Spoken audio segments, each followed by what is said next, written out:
We have our questions right here on our magic bowl. And we will call our candidates to answer these questions.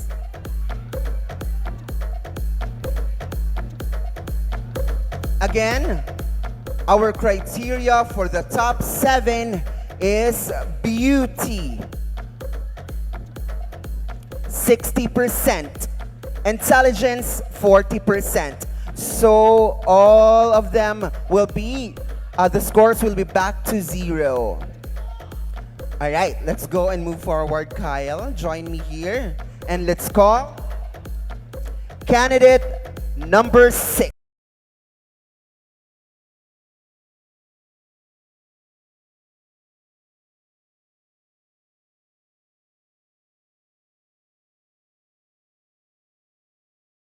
Candidate number 6, how are you feeling, by the way?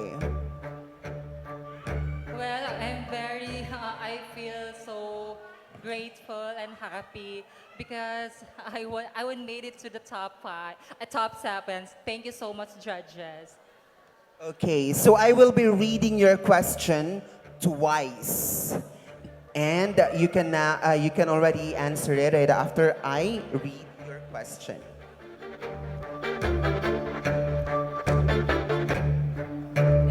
The judges Pero ako sang ipabasa niya.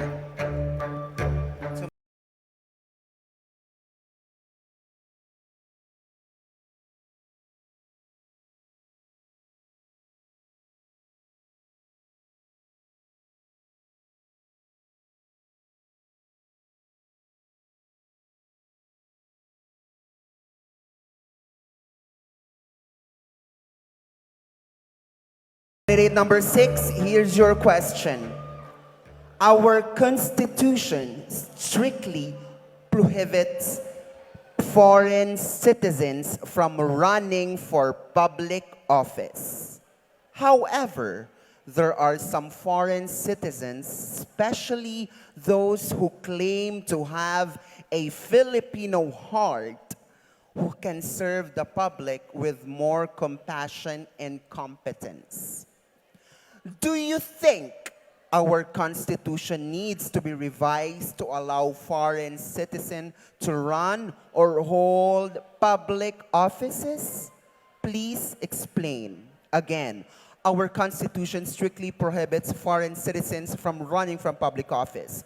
However, there are foreign citizens, especially those who claim to have a Filipino heart, who can serve the public with more compassion and competence. Do you think our Constitution needs to be revised to allow foreign citizens to run or hold offices? Explain. Oh my God. Thank you so much for that very top 7 question. You know what, ladies and gentlemen? This is the last part of the competition, which is measuring our intellectual capacity. But before that, according to the Article 3, Section 4 of the 1987 Philippine Constitution state that we have the right to express our opinions and our thoughts. And regarding with that question, I maybe say that I am agree. Because I believe that the certain places, there's a certain public offices, the certain places is not only focusing on the citizenship of a person, but it's also focusing on what is the purpose of that person. And I think if that person, the purpose of that person will promote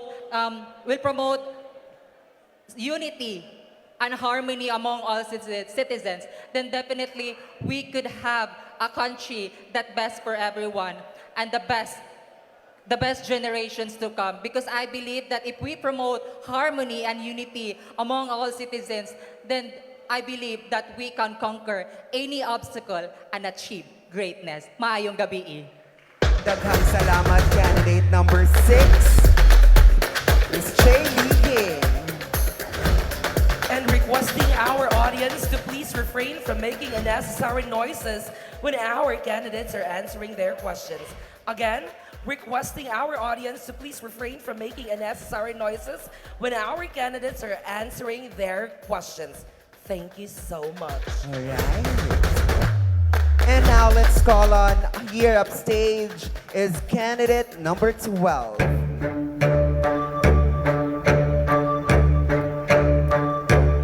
Hello, candidate number 12. Mayong gabi. Mayong gabi. Yes. So, what can you say about your supporters out there? Nga ni Arijud para suportaan ka? I want to say thank you for coming. I know my supporters, my family is here as well, my relatives. I know you have work, but you still show here to support me, and I am immensely grateful for that. So keep on supporting. Thank you. Yes, because they love you very much. Yeah, di I ba? know. All right. So, you may now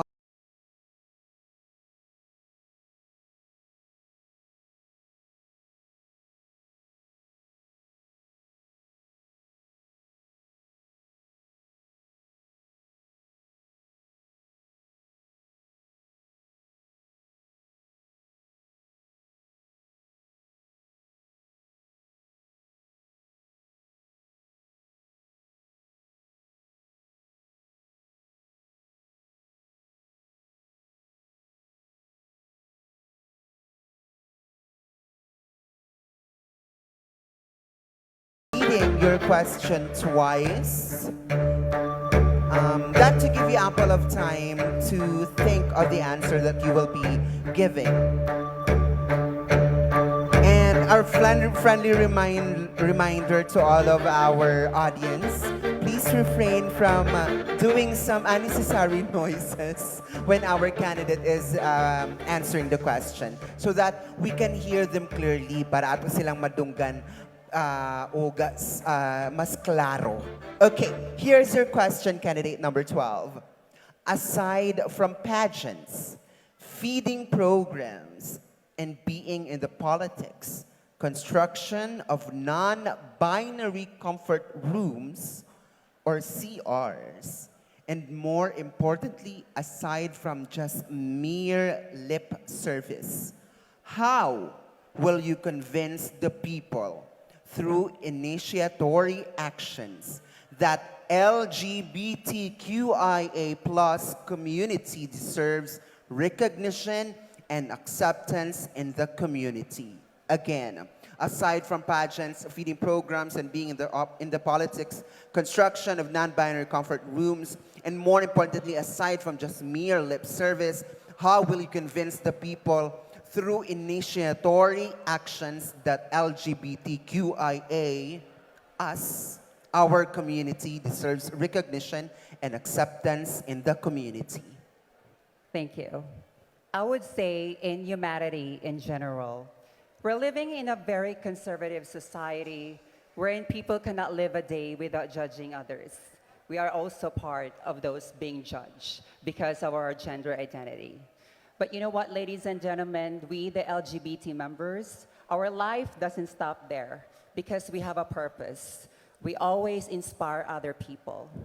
Like me, I am a transgender woman, but I always make it as a challenge to make my life more productive and more efficient. I may not be the most beautiful transgender in the world, but I still showcase love, respect, and gain my own identity. Living in a very judgmental society, I always project my true character, my inner self, because I believe that if you are being true to yourself, you are inspiring others to be true to themselves as well. And that is the essence of our LGBT rainbow community. We inspire. We make sure that all of you will always put a smile on your face. Because living in a very challenging world, there is always something to be grateful for. Just put a smile on your face. You know what? You'll never know. You are making other people brighten each day. Thank you.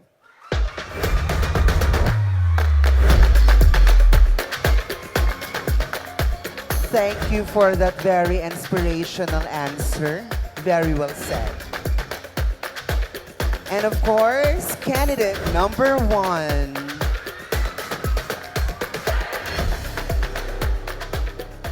Hello, candidate number Hello. 1. So from all of the things that had happened in the past 2 hours, what can you say? Like, how are you? I'm actually feeling so nervous. Like following Miss Maria Carla Buscono is a lot of pressure, but I just hope that this night would end well for all of us. Yes. And you may now choose your question.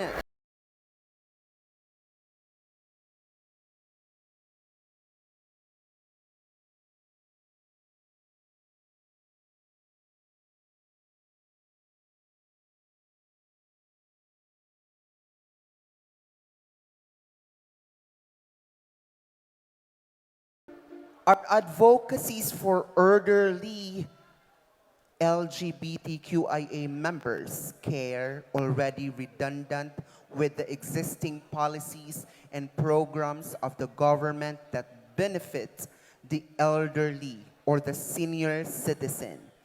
Explain. Again, are the advocacies for elderly LGBTQIA members care already redundant with the existing policies and programs of the government that benefits the elderly or the senior citizen? Please explain. Back in my barangay in Labangon, we held the very first Golden Gay pageant for LGBTs who are aging 60 years old and above.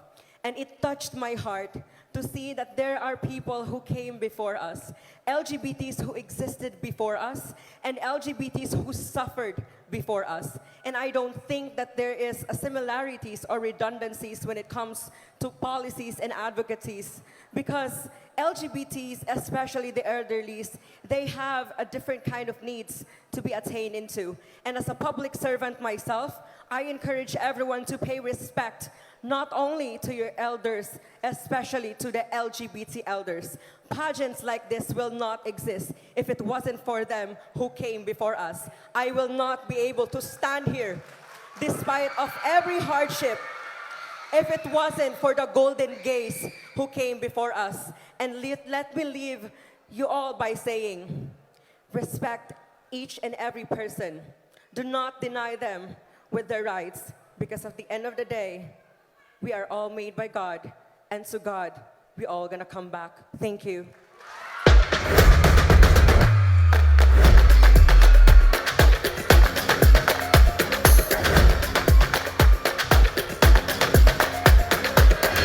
Daghang salamat, candidate number 1. And now let's call on candidate number 10.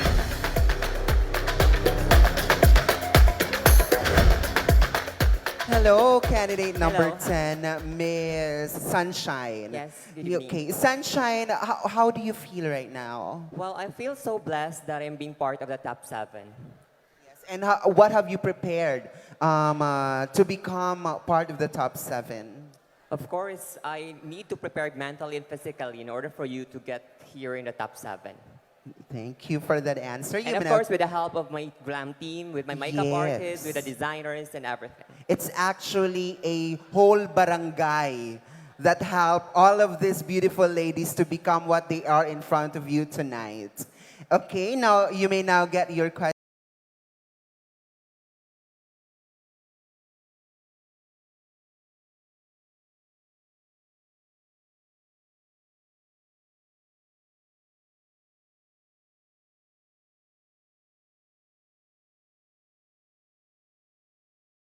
Candidate number 10.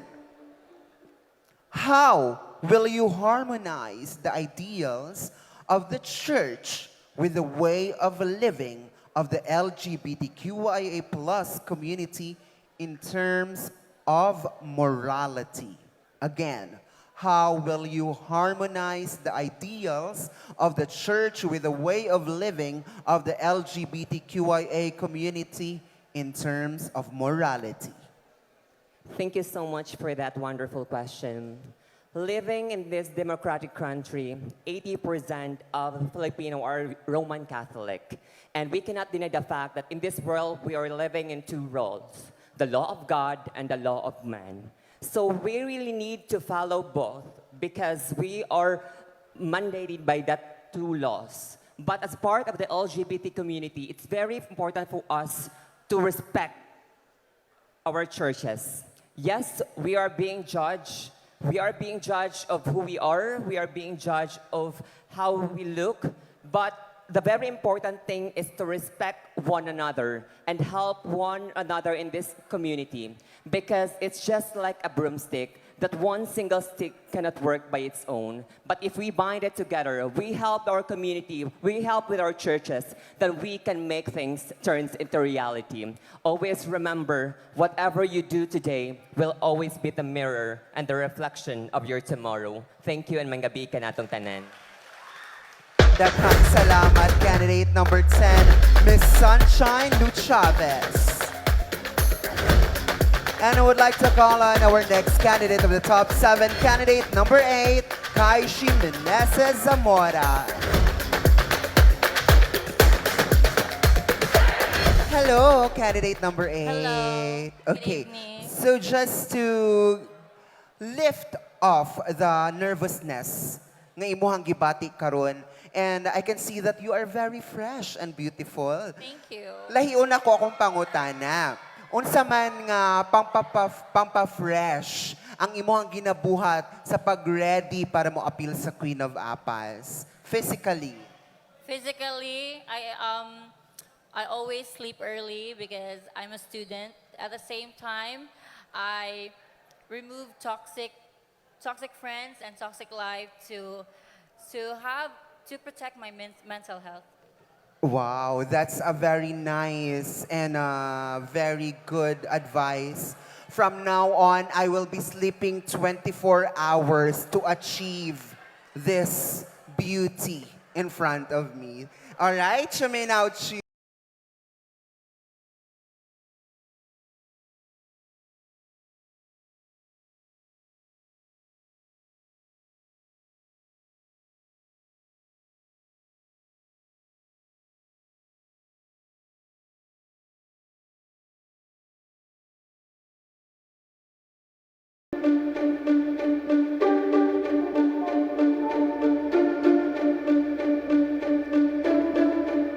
Candidate number 8, here's your question.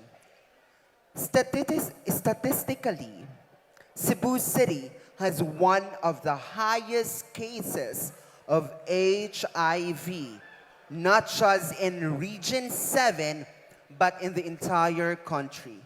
How will you effectively convince the public, particularly those who are sexually active, to undergo HIV testing regularly?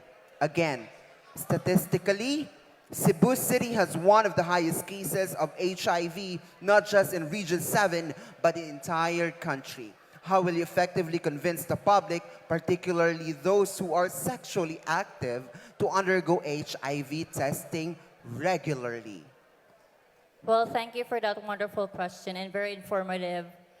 Well, throughout the years of living in this world, I have 2 closest friends died with this disease.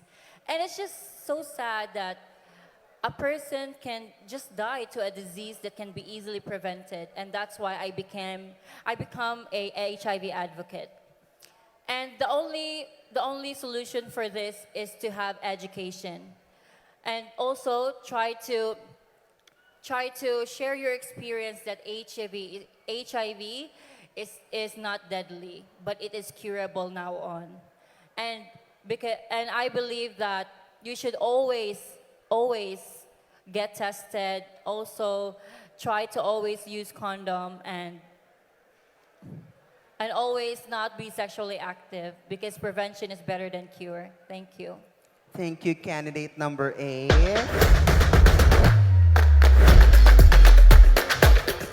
And to add on that, as an HIV advocate, we can now educate ourselves on our own.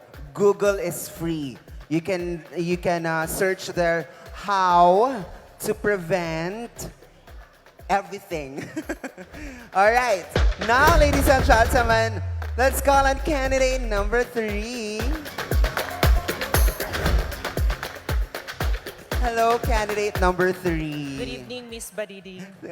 Good evening. Now I will be asking you just a simple question to just to ease up the moment. Everyone knows that if you join a pageant, you should have a long hair. So why decide having a short hair? It's actually not planned. It's because my hair is actually curly. And because recently, for the past few months, I've been joining beauty pageants and it became brittle. So I had to cut my hair. It's Yes. actually preventing, no? Yes, Kuan para mas nindot ang tubo niya sooner. yes, that's true. Wow. Well, actually, even though na mubo imong buhok, you still look good, beautiful. Thank you. And now you may get your question.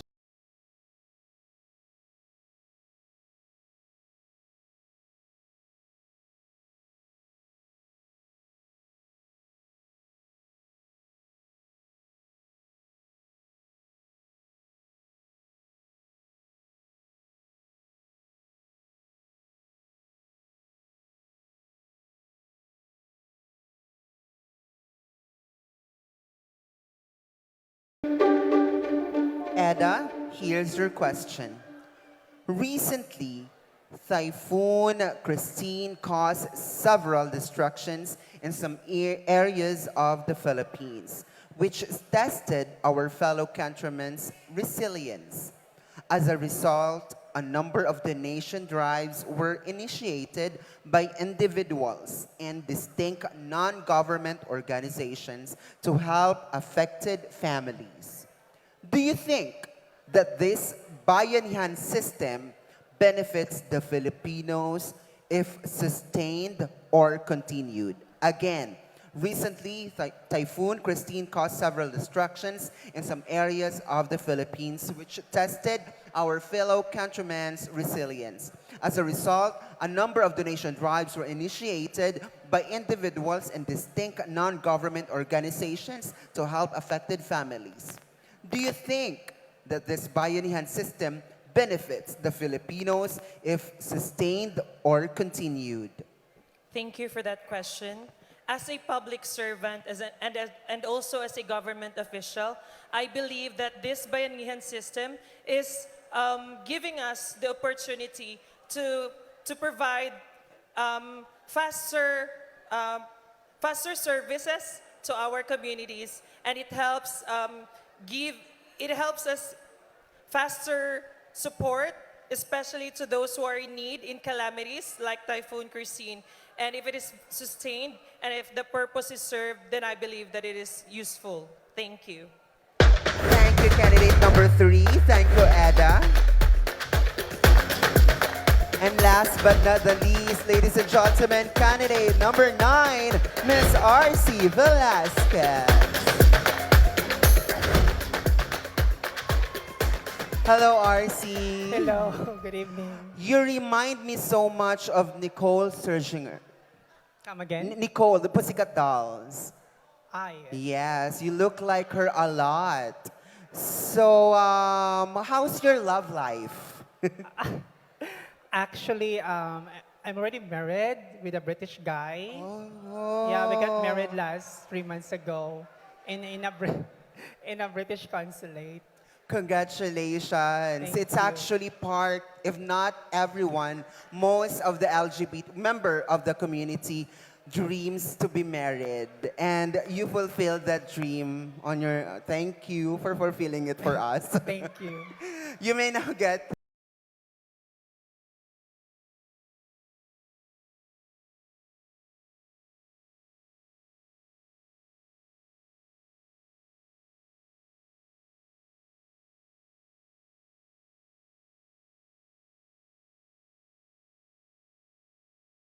see. How will you convince the people that death penalty should not be passed into a law? Again, how will you convince the people that death penalty should not be passed into law? Ladies and gentlemen, I always believe that life is a gift from God. We need to be stewards of God's creation. We need to protect, preserve, and conserve. When it comes to human life, ladies and gentlemen, in fact, there are many people, like 30 to 50% about the criminal rate is happening in our country. and some of them were abducted due to drug addiction and some other causes. I always believe, ladies and gentlemen, that we need to give second chances to those people because we don't know that they're having a bad day, they're having a mental breakdown, they're undergoing anxiety or depression that only themselves can know what's happening in them. By giving them second chances, ladies and gentlemen, we always give them a ray of hope. And that hope is to become a better person someday. We need to teach them that in life, it's okay to fail. It's okay to have mistakes, but you have to give up and be a better version of yourself. Because at the end of the day, ladies and gentlemen, we are all God's creation. We should be taking good care of one another. That's why we're called humankind, because in order to be human, we must be kind. Thank you.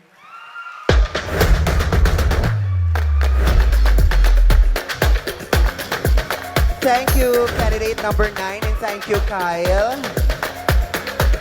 There's only 3 words that reminded or that was planted in me while listening to our top 7. Respect, love, and be kind. And that is enough for us to uphold our humanity.